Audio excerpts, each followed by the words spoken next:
1911년 프랑스의 유명한 루브르 박물관에 전시되었던 모나리자 상이 도난을 당한 그 사진입니다. 당시 박물관에서 예술작품 도난을 막기 위해서 보호 유리를 설치했던 일이 있었는데 범인이 그 사람이었어요. 보호용 유리를 만들었던 빈센초 페루지아라고 하는 사람이 훔쳐갔어요. 모나리자 상에 도난을 당했다는 소식이 전해지자 몇 달간 지금까지는 모이지 않고 보지 않았던 많은 관광객들이 루브르 박물관으로 모이기 시작을 합니다. 왜 그랬을까요? 이거 보려고. 네?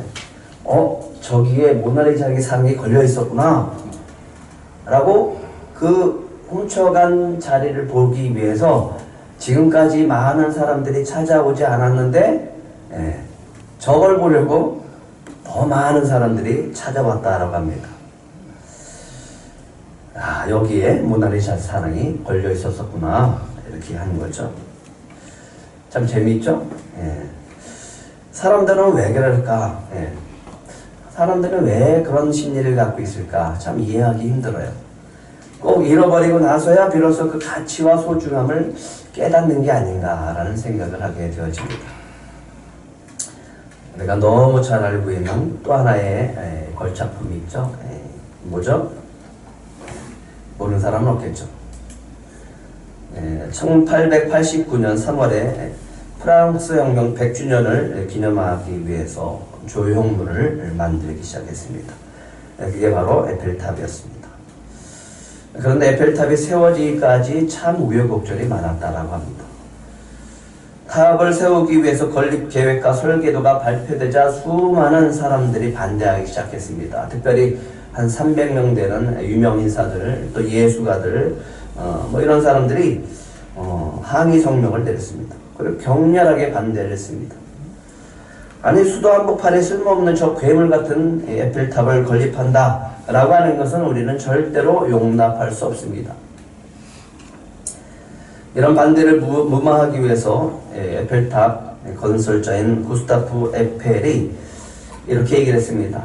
여러분 생각해 보세요. 저 300m 높이의 국기가 휘날리는 나라는 우리나라밖에 없을 겁니다. 그리고 약속하겠습니다. 20년 뒤에는 에펠탑을 해체하겠습니다.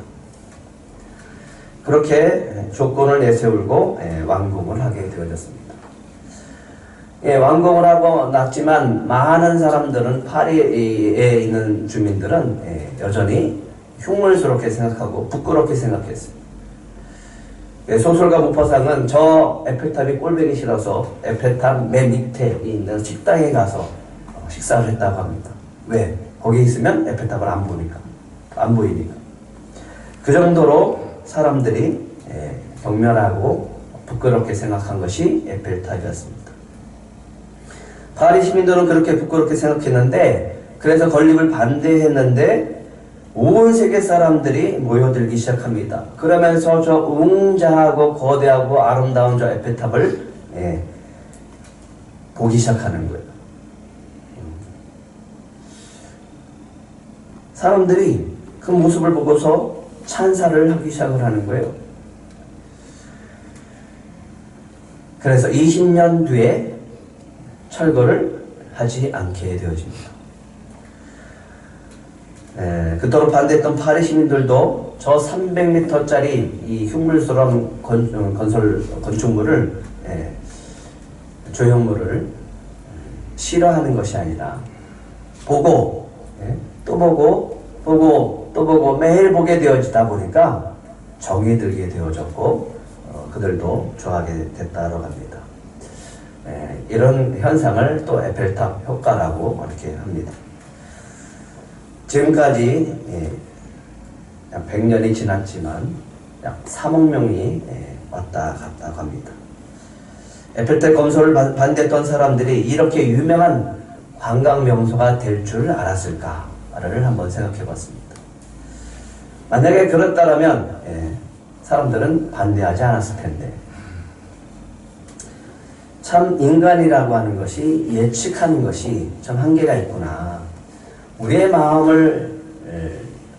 마음이 참 우리가 인간이 우리를 알아간다는 건 인간의 마음을 헤아린다라고 하는 것이 참 어렵구나라는 생각이 되어졌습니다. 우리가 미래를 예측한다는 게 어려운데 참 인간은 부족하구나라는 생각 속에서 성경 구절 한 구절이 생각이 났어요. 전도서 10장 14절 말씀입니다. 한번 같이 읽어볼까요? 시작.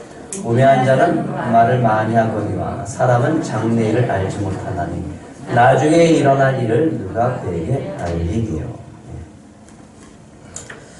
2021년이 얼마 남지 않았습니다. 올해도 얼마 남지 않았습니다. 하지만 2022년을 주님께서 계획하고 계심을 믿습니다. 그래, 우리는 장래일을 알지 못해요. 우리는 내년의 일을 알지 못해요. 아니, 내일 당장 일도 알지 못하는 사람들입니다. 하지만 누구는 알아요? 주님은 알고 있습니다.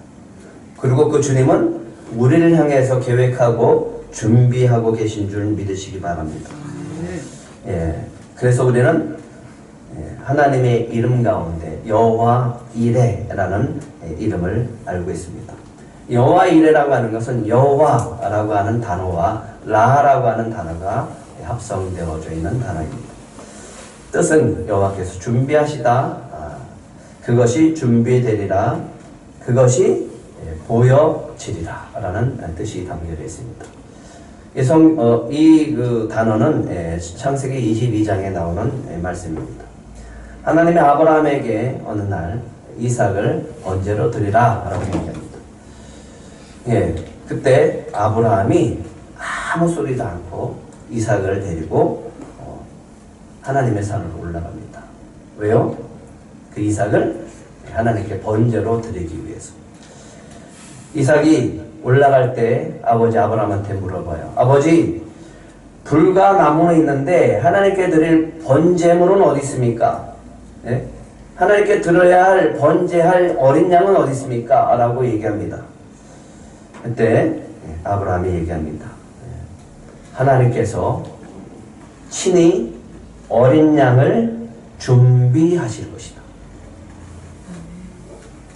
아브라함은 이삭을 데리고 가면서 믿었어요. 하나님께서 준비하실 것이라고 믿었습니다. 근데 올라갔는데 아브라함이 이삭을 번제로 드리기 위해서 칼을 들 때 하나님은 스톱! 그리고 순양을 매어 있는 것을 보게 하십니다. 그 순양을 풀어다가 번제로 하나님께 드립니다. 그리고 그것을 여호와 이레라고 부릅니다. 창세기 22장 13절 14절 한번 같이 읽어볼까요? 시작. 아브라함이 눈을 들어 살펴본즉 한 순양이 뒤에 있는데 뿔이 숯불에 걸려 있는지라 아브라함이 가서 그 순양을 가져다가 아들을 대신하여 번제로 드렸더라. 아브라함이 그 땅 이름을 여호와 이레라 하였으므로 오늘날까지 사람들이 이르기를 여호와 산에서 준비되리라 하더라. 하나님은 아브라함을 위해서, 이삭을 위해서 이미 순양을 준비해 놓으신 분입니다. 하나님은 우리를 구원하시기 위해서 예수 그리스도의 어린 양을 십자가에서 매달아 죽이신 분입니다. 하나님께서 우리를 준비하고 계심을 믿으시기 바랍니다. 그래서 아브라함이 그 땅 이름을 여호와 이레라고 했습니다. 그리고 여호와의 산에서 준비되리라. 이제 새해가 되어지면 하나님께서 준비하신 은혜를 우리들에게 베풀어 주실 줄 믿습니다. 하나님은 지금 우리를 위해서 은혜를 준비하고 계심을 믿으시기 바랍니다. 여호와 이레께서, 하나님께서 이제 이스라엘 백성들을 애굽에서 구원하시기 위해서 마지막 하나의 재앙을 준비하고 계십니다. 이게 무슨 재앙이죠? 장자의 재앙입니다. 1절과 2절 한번 같이 읽겠습니다. 시작. 여호와께서 모세에게 이르시기를 내가 이제 한 재앙을 바로와 애굽에 내린 후에야 그가 너희를 여기서 내보내리라. 그가 너희를 내보낼 때에는 여기서 반드시 다 쫓아내리니 백성에게 말하여 사람에게 각기 이웃들에게 은금패물을 구하게 하라 하시더니. 예, 마지막 장자의 재앙은 한마디로 말해서 완악한 바로의 고집을 확 꺾어버리는 재앙입니다. 바로 왕과 애굽인들에게 얼마나 고통스럽고 이 끔찍한 재앙인지 전무후무한 부르짖음이 있을 것이다 라고 말씀하고 계십니다. 그러면서 이렇게 얘기합니다. 내가 이제 한 가지 재앙을 바로와 애굽에 내린 후에야 너희를 여기서 내보낼 것이다. 근데 내보낼 것이다 라고 말씀하시면서 그냥 내보내는 그런 차원이 아니라고 주님은 말씀하십니다. 어떻게 얘기합니까? 너희를 여기서 내보내리라. 그가 너희를 내보낼 때에는 여기서 반드시 다 쫓아낼 것이다. 그냥 내보내는 게 아니라 쫓아버린다라고 하는 거예요. 그렇게 내보내기 싫어했던 완악했던 바로 왕이 어떻게 보낸다고요? 쫓아버린다. 무슨 재앙 때문에? 장자의 재앙 때문에. 마지막 장자의 재앙은 바로 왕의 왕자가 죽습니다. 바로 왕의 맏아들이 죽습니다. 각 가정에 맏아들이 다 죽어요. 장자는 너무너무 소중한 존재예요. 근데 그 장자를 다 치실 때 너무너무 큰 충격과 슬픔이 애굽에 임하게 되어지는 겁니다. 그러니까 애굽 사람들이 아주 이 큰 고통 속에서 이스라엘 백성들을 빨리 내보내는 거예요. 내보내되 쫓아버리는 거예요. 꼴도 보기 싫다라고 하니. 장자의 재앙으로 애굽에 전무후무한 부르짖음에 통곡이 있을 것이다 라고 말씀하십니다. 장자의 재앙을 준비하시는 목적이 뭘까요, 그러면? 왜 하나님은 장자의 재앙을 택하셨고 그 장자에 주시는 준비하시는 이 목적이 뭘까요? 바로 왕은 지금까지 이스라엘 백성들을 자신의 소유라고 여겼어요. 이스라엘 백성은 430년 동안 애굽에서 노예 생활을 했습니다. 그러니까 애굽인들 자신들도 이스라엘은 그들의 소유예요. 노예는 자신의 소유입니다. 그런데 그 소유를 버린다라고 하는 것이 쉽지 않죠. 그들을 내보낸다라고 하는 것이 쉽지 않죠. 그래서 바로는 끝끝내 안 보냅니다. 죽어도 안 보내요. 그때 하나님께서 마지막 재앙을 통해서 그들을 내쫓게 하십니다. 왜 그랬을까요? 하나님은 장자의 재앙을 통해서 이스라엘 백성이 애굽의 소유가 아니고 이스라엘 백성이 바로의 소유가 아니라 하나님의 소유된 백성임을 보여주시는 겁니다. 하나님은 장자의 재앙을 통해서 바로와 애굽인들 뿐만 아니라 이스라엘에게 보여주시는 것이 있습니다. 너희는 내가 택한 나의 소유된 백성이다 라고 합니다. 그러면서 하나님이 놀라운 은혜를 준비하고 있습니다. 2절을 한번 같이 읽겠습니다. 2절 다시 한번 읽겠습니다. 시작.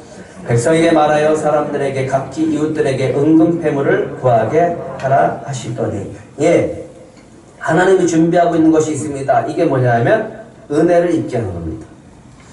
이거는 창세기 15장 14절에 아브라함에게 이미 430년 전에 약속하신 것입니다. 너희가 400년 동안 종살이 하다가 나올 때는 큰 재물을 가지고 나올 것이다. 왜 그 재물을 가지고 나오게 하실까요? 성경은 이렇게 얘기합니다. 출애굽기 12장 35절 36절 같이 읽겠습니다. 시작. 이스라엘 자손이 모세의 말대로 하여 애굽 사람에게 은금패물과 의복을 구하매 여호와께서 애굽 사람들에게 이스라엘 백성에게 은혜를 입히게 하사 그들이 구하는 대로 주게 하심으로 그들의 애굽 사람의 물품을 취하였더라. 뭘 입히신다고요? 은혜를 입게 하는 거예요. 은혜. 출애굽을 하는 데 있어서 애굽 사람들한테 가서 요구하는 거예요. 저에게 은금을 주세요. 폐물을 주세요. 라고 하면 주실까요? 안 주실까요? 준다라고 하는 거예요. 왜? 이거 받고 제발 좀 가라. 제발 좀 떠나가라 라고 하는 거예요. 하나님은 참 기가 막히지 않습니까?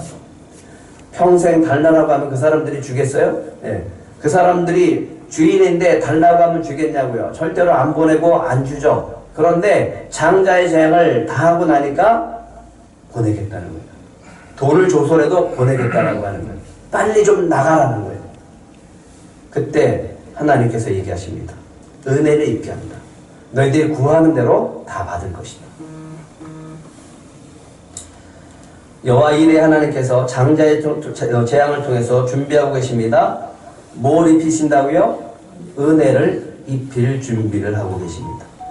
애굽인들에게 은금 패물을 의복을 구하게 하시고 구하는 대로 다 받는 은혜를 입게 하십니다. 그럴 때 이스라엘 백성들에게 뭐가 생길까요?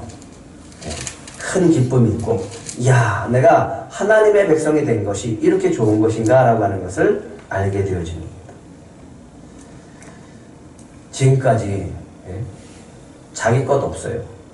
수많은 노역을 하면서 살아왔습니다. 수많은 세월을 그렇게 노예 생활을 했어요. 그런데 이제 그 사람들에게 요구하니까 받는 거예요. 그때 이스라엘 백성들에게 생기는 게 뭐냐면 자존감이 생겨져요. 자존감이 높아지는 거예요. 이야, 우리가 하나님의 백성이 되어진 것이 이렇게 큰 은혜이구나 라고 하는 것을 알게 되어진다는 겁니다. 하나님께서 우리 들꽃교회를 향해서 계획이 있을까요? 네. 우리의 교회에 주신 비전이 있습니까? 그러면 잘 생각해 보세요. 주님이 주신 비전을 누가 이루실까요? 주님이 주신 비전을 누가 이루실까요? 왜 대답을 해요? 네? 아무도 대답들을 안 하지. 주님이 주셨으니까 누가 이루실까요? 예, 주님이 이루시죠. 그런데 어떻게 이루실까요? 예, 우리를 통해서 이루십니다. 그때 뭐가 필요할까요? 예, 그때 우리에게 주시는 게 뭘까요? 이게 바로 은혜라고 하는 거예요. 하나님은 우리를 주님의 일을 감당하기 위해서 하시는 것이 있습니다. 우리에게 주시는 것, 그게 바로 은혜라고 하는 겁니다. 은혜 있기를 소망하십니까? 은혜 있기를 소망하십니까? 예, 자존감들이 다 떨어진 것 같아요. 잘 생각을 해보세요. 하나님이 주셨어요. 하나님의 계획이 있어요. 우리를 향한 계획이 있습니다. 그러면 하나님께서 계획하시고 하나님께서 그렇게 하시겠다라고 하는 뜻을 우리에게 주셨는데 우리는 그 믿음에 반응을 하면 됩니다. 주님이 예비하신 은혜를 입고 나아가기만 하면 됩니다. 근데 그 비전이 뭐냐 하면 비전이 뭡니까? 작은 교회와 작은 영혼에게 꿈과 희망을 주는 겁니다. 주님께서 이제 우리를 사용하시고 우리 교회를 쓰시겠다라고 약속하셨습니다. 어떻게 사용하실지는 모르겠어요. 근데 분명한 것은 오늘 말씀을 통해서 알게 하시는 것이 있습니다. 뭘 입혀주신다고요? 은혜를 입혀주시는 거예요. 그 은혜가 있어야 우리가 감당할 수 있기 때문에 그렇습니다. 저는 새해 소망하는 것이 있습니다. 이제는 우리 교회를 통해서 주님 좀 더 구체적이고 실질적인 도움을 줄 수 있고 그들을 세울 수 있는 은혜를 허락하여 주시옵소서. 하나님이 우리를 택하신 줄 믿습니다. 하나님이 우리에게 비전을 주신 줄 믿습니다. 하나님이 우리를 사용하시기 위해서는 반드시 은혜를 주시고요. 그 은혜를 통해서 우리를 사용하실 줄 믿습니다. 하나님이 출애굽을 시키기 위해서 마지막 준비하시는 것이 있는데 그것이 뭐냐 하면 2절과 3절과 4절입니다. 같이 읽겠습니다. 시작. 여호와께서 그 백성으로 애굽 사람의 은혜를 받게 하셨고 또 그 사람 모세는 애굽 땅에 있는 바로의 신하와 백성의 눈에 아주 위대하게 보였더라. 모세가 바로에게 이르되 여호와께서 이와 같이 말씀하시기를 밤중에 내가 애굽 가운데로 가리니. 네, 두 번째 준비하는 것, 누구를 위대하게 하십니까? 누구를 위대하게 하세요? 3절 한번 다시 읽겠습니다. 시작. 여호와께서 그 백성으로 애굽 사람의 은혜를 받게 하셨고 또 그 사람 모세는 애굽 땅에 있는 바로의 신하와 백성의 눈에 아주 위대하게 보였더라. 하나님께서 모세를 준비하고 계세요. 어떻게 보이기 위해서? 아주 위대하게 보이기 위해서. 누구한테요?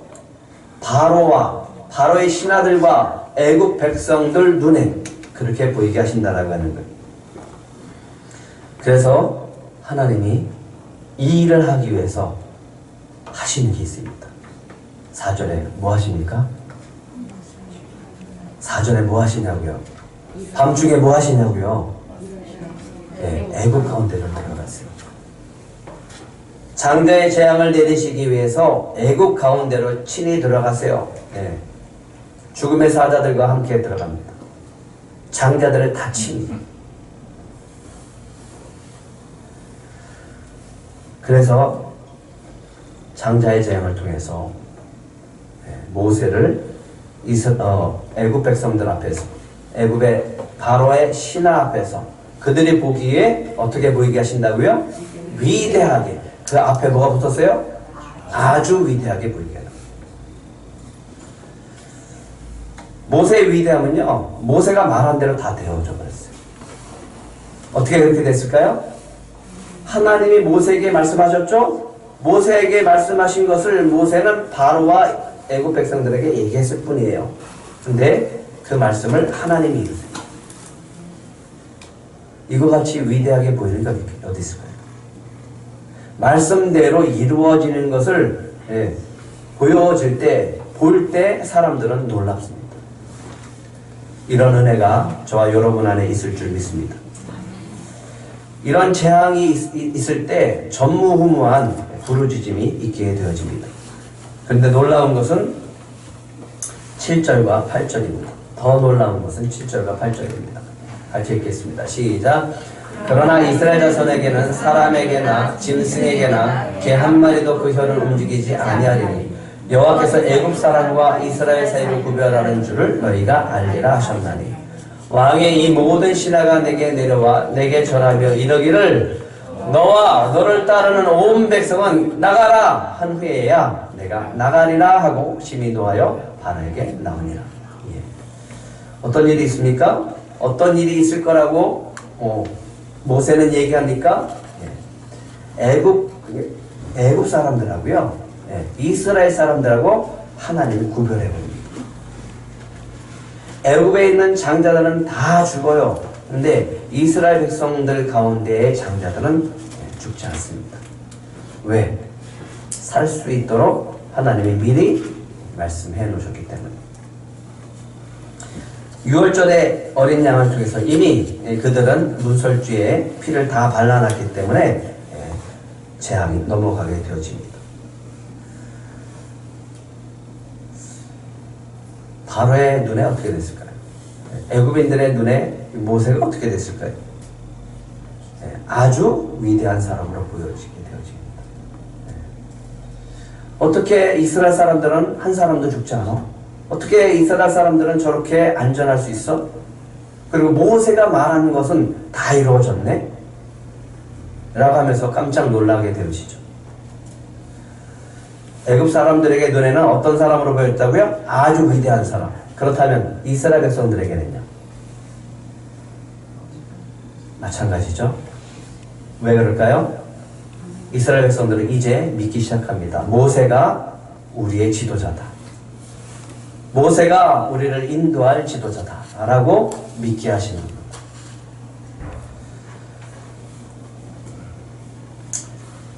그대로 이루어지는 것을 12장에 볼 수 있습니다. 하나님께서 밤에 나가서 장자의 재앙을 치르니까 다 죽습니다. 그러니까 12장 31절에 보니까 이것도 한번 같이 읽어볼까요? 31절부터 33절 시작. 밤에 바로가 모세와 아론을 불러서 이르되 너희와 이스라엘 자손은 일어나 내 백성 가운데서 떠나 너희의 말대로 가서 여호와를 섬기며 너희가 말한 대로 너희 양과 너희 소도 몰아가고 나를 위하여 축복하라 하며 애굽 사람들은 말하기를 우리가 다 죽은 자가 되도다 하고 그 백성을 재촉하여 그 땅에서 속히 내보내려 하며 11장에 하나님께서 말씀하셨고 12장에는 그대로 이루어지는 것을 보게 되어집니다. 밤에 얼마나 급했으면 바로가 모세를 불러요. 그리고 얘기합니다. 당장 나가라. 당장 떠나라. 가축까지 몰고 다 나가라. 그러고서 32절에 얘기합니다. 뭐 하라고요? 나를 위해서 축복해라. 아까 하나님 뭐라고 했어요? 여호와께서 모세를 아주 위대하게 보이게 하신다는 거죠. 바로가 모세에게 얘기합니다. 축복해달라고. 그리고 가라. 이스라엘 백성을 인도해서 가라라고 합니다. 애국 사람들은요, 빨리 가라.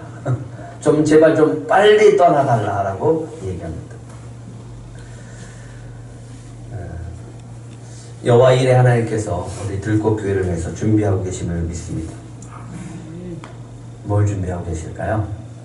저와 여러분들을 모세처럼 아주 위대한 영적인 지도자들로 세워주실 줄 믿습니다. 저는 그것을 믿습니다. 그래서 저는 늘 기도하고 우리 교회 성도들을 세워가려고 애를 씁니다. 한 사람 한 사람 세워서 영적인 지도자들로 세워주는데 특별히 우리 주일 학교 학생들도 그렇게 세워가기를 소망합니다. 경험 한번 해야 돼요. 내가 예수를 믿고 주님 안에서 주님을 따라가는 사람들은 반드시 주님은 어딜 가든지 세워줍니다. 신명기 28장에 축복을 주셨던 것처럼 그 축복이 그대로 이루어지는 것을 보게 되어집니다. 대표적으로 저를 보시면 돼요. 저 같은 사람도 주님이 쓰시고 세워주고 계십니다. 그런데 그런 경험이 있으니까 저는 그 믿음을 가지고 여러분들을 세우는 겁니다. 여러분들을 세울 때 반드시 주님은 여러분들을 영적인 지도자들로 세우시되 모세처럼 아주 위대한 지도자로 세워가실 줄 믿습니다. 2022년 새해에는 믿는 자들에게 말씀의 은혜를 나눠보세요. 그 자리에서 여러분들이 말씀의 은혜를 나눌 때 놀라운 일들이 벌어지게 되어질 줄 믿습니다. 또 한 가지, 믿지 않는 자들에게는 여러분들이 주님이 주시는 말씀을 가지고 한번 선포해 보세요. 그러면 그 말씀대로 이루어지는 역사들이 나타날 줄 믿습니다. 사람들은 놀래요. 어떻게 그럴 수 있느냐. 주님이 주시는 약속의 말씀을 우리의 입에 담아서 믿음으로 선포하면 그대로 이루어지는 것을 볼 때 사람들은 우리에게 능력을 인정하게 되어집니다. 그리고 영적인 리더십을 인정해서 따라오게 되어집니다. 그런 은혜가 저와 여러분 안에게 있을 줄 믿습니다. 또 한 가지 하나님께서 출애굽시키기 위해서 마지막으로 준비하는 것이 있습니다. 뭘까요? 9절 10절 같이 읽겠습니다. 시작. 여호와께서 모세에게 이르시기를 바로가 너희의 말을 듣지 아니하리라. 그러므로 내가 애굽 땅에서 나의 기적을 더하리라 하셨고 모세와 아론이 이 모든 기적을 바로 앞에서 행하였으나 여호와께서 바로의 마음을 완악하게 하셨으므로 그가 이스라엘 자손을 그 나라에서 보내지 아니하였더라. 하나님께서 준비하신 것이 있습니다. 좀 이해하기는 힘들죠. 그게 뭐냐 하면 바로의 완악한 마음입니다. 바로의 완악한 마음도 하나님께서 출애굽을 하는데 사용하세요. 믿으십니까? 어떻게 그걸 사용하세요? 사용하세요. 어떻게 사용하시느냐? 이스라엘 백성으로 하여금 내가 이제는 절대로 애굽에 미련 두지 않겠다라고. 나는 이제는 절대로 애굽에 소망 두지 않겠다라고. 우리는 그런 말이에요. 우리 군대에서 얼마나 고생을 하면 앞으로는 이곳을 향해서 오줌도 안 싼다. 옛날에는 그랬잖아요. 예전에 그래서 그만큼 진절머리가 나요. 사람에게 아주 진절머리 나면 그런 생각을 해요. 내가 다시는 내가 만나러 가라. 내가 이곳에 오나 보다 라고 하잖아요. 미련을 두지 않게 합니다. 가라 그리고 붙잡고 가라 그리고 붙잡고 가라라고 하고서 안 보내는 거예요. 몇 번을 해요? 9번을. 그리고 이제 마지막 10번째 난조로 있습니다. 끊임없이 반복되는 바로 왕의 완악함을 보면서 이스라엘 백성들의 안에서 자꾸만 생기는 것이 있습니다. 이게 뭐냐면 좀 제발 좀 이제는 이 종노릇에서 벗어나고 싶다라고 하는 갈망입니다. 좀 자유를 얻고 싶다라고 하는 갈망입니다. 몇 년 동안 노예 생활했냐면 430년. 근데 해가 갈수록 모세는 더 완악해지고 기적은 베풀어지면 베풀어질수록 10가지, 9가지의 재앙이 거듭될수록 바로 왕의 마음은 더욱더 완악해집니다.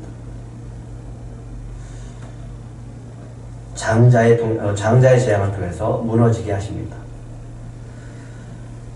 그 장자의 재앙을 통해서 무너지는 바로를 보면서 이스라엘 백성은 뭐라고 생각했을까요? 와, 바로의 저 지독한 왕의 마음도 무너뜨리는 분이 누구다? 하나님이시구나. 이걸 아는 거죠.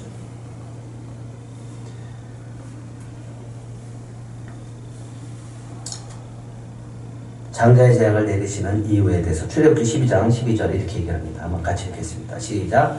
내가 그 밤에 애굽 땅에 두루 다니며 사람이나 짐승을 막론하고 애굽 땅에 있는 모든 처음 난 것을 다 치고 애굽의 모든 신을 내가 심판하리라. 나는 여호와라. 하나님이 뭐 하시는 분이라고요? 심판하시는 분입니다. 바로의 왕도 심판하시고 애굽도 심판하시고 애굽에 그토록 강력하게 보였던 신들도 심판하시는 하나님입니다. 그 하나님이 바로 나고 나 여호와가 너희의 하나님이다 라고 하는 것을 이스라엘 백성들에게 보여주신 겁니다. 누굴 통해서? 누구의 마음을 통해서? 누구의 완악한 마음을 통해서? 바로의 완악한 마음을 통해서. 이스라엘 백성들은 그 완악한 인간 바로의 왕을 굽히시고 그 뜻을 돌이키시는 그 하나님의 그 위대함을 보면서 하나님을 믿기 시작합니다. 그리고 인정하는 거죠. 하나님이 우리의 구원자시다.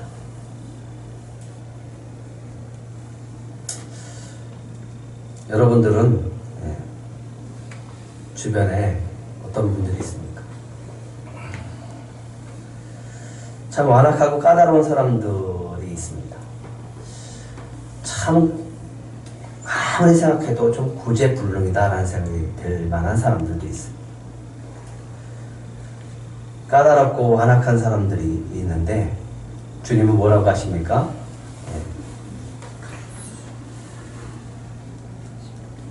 구절을 한번 다시 읽겠습니다. 구절 시작. 여호와께서 모세에게 이르시기를 바로가 너희의 말을 듣지 아니하리라. 그러므로 내가 애굽 땅에서 나의 기적을 더하리라 하셨다. 바로로 인해서 뭐를 더 하신다고요? 기적을 더 하신다. 기적이 아니면 마음을 돌이킬 수 있는 방법이 없습니다. 기적이 아니면 그 완악한 마음을 꺾을 수 있는 방법이 없기 때문에 그렇습니다. 주변에 완악한 분들이 있다라고 하면 이렇게 생각하세요. 하나님의 기적을 경험할 수 있는 분이구나. 그래도 싫어요? 그러면 더 많은 기적을 경험할 수 있는 분이구나 이렇게 생각하세요. 사단의 종로로 타는 영혼들 보면 불쌍하지 않나요? 그 영혼들을 좀 출애굽시켜주고 싶지 않나요? 어떨 때는 좀 때려서라도 좀 데리고 나오고 싶어요. 하나님이 치실 걸 뻔히 아는데 그냥 여전히 자기 의 속에서 자기가 잘났다고 그렇게 하면서 살아가는 참 불쌍한 영혼을 보면 정말 불쌍해져요. 그런 영혼은 뭘 통해서만 구원을 받느냐? 뭘 통해서 받는다고요? 기적을 통해서. 예수 믿는 게 기적이에요. 마음이 무너지는 게 기적이고 돌이키는 게 기적이에요.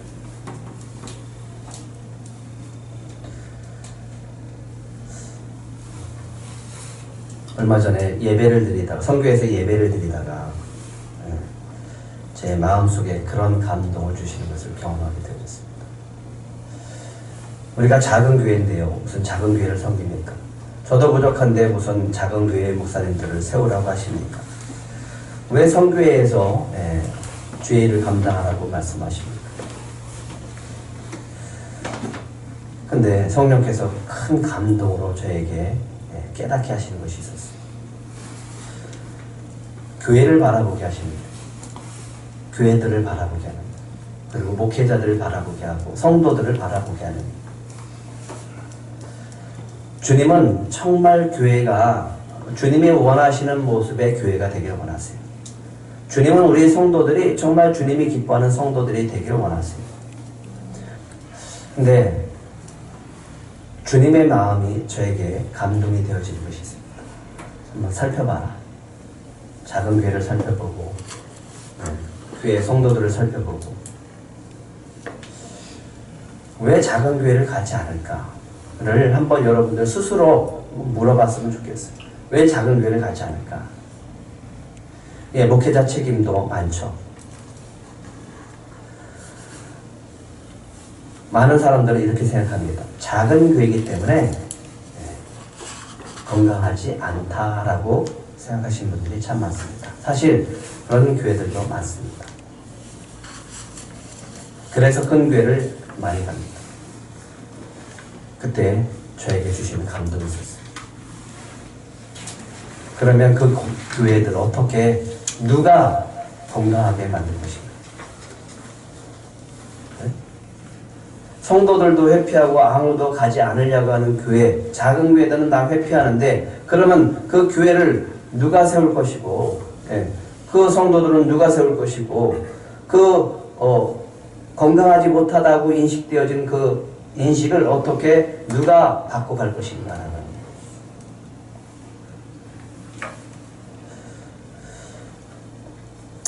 주님이 이것을 생각하게 하면서 저에게 그래서 우리가 해야 될 일이다 라고 설득시켜 주시더라고요. 돌아보세요. 주변을 한번 돌아보시고 큰 교회만 보지 마시고 작은 교회들도 한번 보세요. 우리 교회도 작지만 우리 교회에 주신 비전이 있습니다. 작은 교회를 섬기고 작은 목회자들을 섬기고 작은 영혼들을 섬기라고 하셨습니다. 새해는 일들을 감당할 때 우리에게 기적을 베풀어 주실 줄 믿습니다. 2022년 새해는 믿음의 사람들이 아니라 믿지 않는 사람들에게 가서 좀 복음을 전해보시기 바랍니다. 그리고 그들에게 가서 축복을 전하시기 바랍니다. 주님은 우리를 통해서 이미 구원할 자들을 준비하고 계심을 믿으시기 바랍니다. 하나님 지금 어려움 가운데 눌려있는 작은 영혼들, 작은 교회들을 다시 살리라고 말씀하고 계십니다. 그들을 세워가기를 원하십니다. 그 비전을 우리 교회에 주셨습니다. 저와 여러분에게 주셨습니다. 그래서 저는 믿습니다. 모세에게 주신 은혜, 이스라엘 백성에게 주신 은혜, 출애굽을 하기 위해서 주시는 놀라운 은혜를 우리들에게도 입혀주실 줄 믿습니다. 아멘. 왜요? 하나님이 주신 비전을 이루기 위해서. 은금을 구하면 주실 것이고 우리가 필요하다라고 하면 주님께서 그 은혜를 채워주시는 은혜를 베풀어 주실 줄 믿습니다. 또 한 가지는 여러분들에게 영적인 리더십들을 부어주실 줄 믿습니다. 주님이 주신 말씀이 있으면 가서 담대하게 선포하세요. 그러면 그 말씀대로 이루어 주실 줄 믿습니다. 또 한 가지 여러분들에게 부탁하고 싶은 것, 완악한 영혼들이 있습니까? 여러분들이 누구도 다 회피한다라고 하면 여러분들에게 주시는 감동이 있다면 가세요. 가서 복음을 전하시고 주님께서 그 영혼들도 구원해 주기를 간절히 기도하시면 기적이 일어날 줄 믿습니다. 미션을 드리겠습니다. 저 인간은 도무지 안 믿을 것 같아요. 저 인간은 도무지 안 믿을 것 같아요. 그렇게 완악해 보이는 영혼이 있다면 복음을 한번 전해보세요. 예, 기대는 하지 마세요. 절대로 기대는 하지 마세요. 주님이 주시는 감동이 있으니까 전하라고 하니까 그냥 순종할 뿐입니다. 당연히 거절당할 거예요. 그때 제가 잘 사용하는 말입니다. 예전에 전도폭발 훈련을 지도자 훈련 받은데 가서 한 20분 동안 30분 동안 계속 복음을 전했는데 결론은 자기는 안 믿겠다는 거예요. 당신이 천국을 가봤느냐 별소리를 다 하시고 뭐 교회에 대한 이야기, 목회에 대한 부정 얘기는 실컷 하시더라고요. 그래서 도저히 안 될 것 같아서 여러 팀을 짜서 막 했는데도 안 돼요. 그래서 제가 이 한마디 하고서 떠났습니다. 그래도 하나님은 당신을 사랑하십니다. 그리고 떠났어요. 몰라요. 그 후에는 어떻게 되는지 안 만났습니다. 주님께 맡기는 거예요. 한번 따라해보세요. 그래도 하나님은 당신을 사랑하십니다. 그리고 한 주간 주변 교회를 돌아보세요. 여기 은일교회도 있는데 은일감리교회잖아요. 많지 않아요. 저 옆에 임마누엘교회, 너무 내가 존경하는 작은 교회, 지하교회, 성도 3분밖에 안 남았어요. 여기는 가족만 있는 것 같더라고요. 다니면서 작은 교회라고 보여지면요, 그 교회를 위해서 좀 기도해 주세요. 2가지 미션입니다. 완악한 영혼에게 뭘 전하라? 복음 전하기. 지나가다가 작은 교회 어렵고 힘들어 보이면 뭐하기? 기도해 주세요. 기도하겠습니다.